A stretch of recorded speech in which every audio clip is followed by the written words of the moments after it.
Texas benefited from one of the easier schedules in the SEC, maybe the easiest schedule in the SEC last season. We're going to look at it this year, though. Again, it's going to be the same conference matchups. Obviously, the non-conference is going to be tougher when you add in that team. Week 1, Ohio State. So this is the non-conference. They will play at Ohio State. They also play San Jose State, UTEP, and Sam Houston. So outside of Ohio State, really no challenges, but obviously that's going to be a big one. And a massive, massive game to kick off the season. So who do they play home? Who do they play away? Well, at home, they'll have San Jose State, UTEP, and Sam Houston. And then they'll play Vanderbilt, Arkansas, and Texas A&M. So only 3 home games in the SEC because they've got the neutral site game against Oklahoma. That's one of their home games this year, but of course it's not an actual home game. So yeah, Vandy, Arkansas, Texas A&M.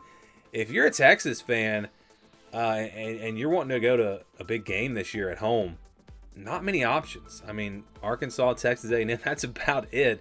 That's interesting. You look at the road schedule, it's going to be pretty tough. Ohio State's on the road. Florida's on the road. Oklahoma, of course, not a true road game, but it is away from home, so we're going to put that on the away side.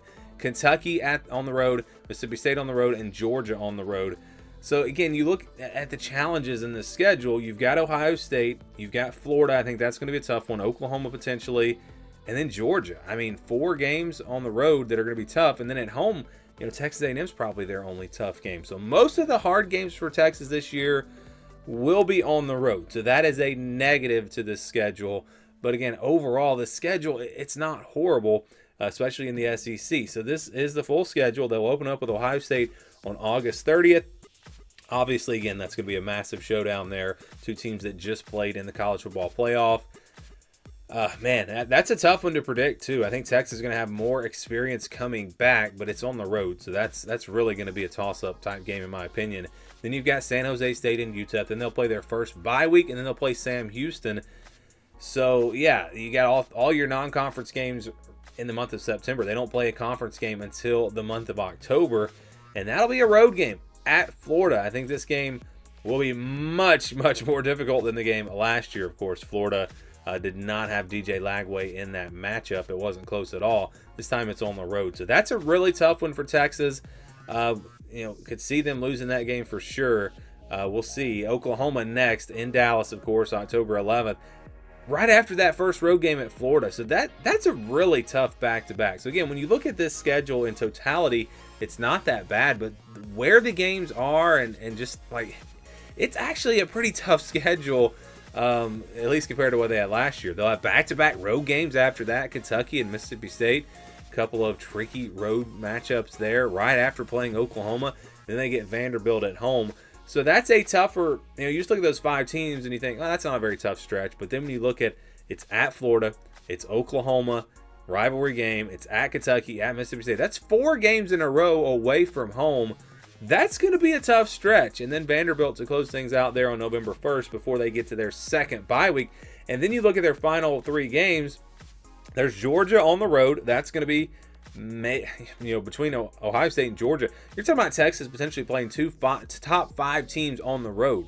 That's going to be tough. And then you've got rivalry games against Arkansas and Texas A&M. The good news is that those games are at home, but still, those will be tough matchups. So, again, when you look at this schedule and you look at the opponents, you say, yeah, this is not too tough of a schedule. But then when you look at the location of the games and where they are on the schedule, it does turn into a very tricky schedule.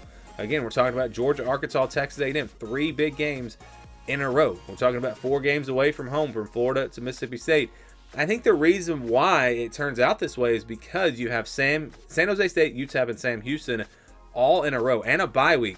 So you've got the easiest part of the schedule within those 4 weeks, and then you cram everything else in the rest of the schedule. So yeah, I think that's why it could be a little bit tricky. But again, it's not a horrible schedule when you compare it to the other teams in the SEC. In fact, when you look at the conference opponents' win percentage, Texas has the easiest schedule.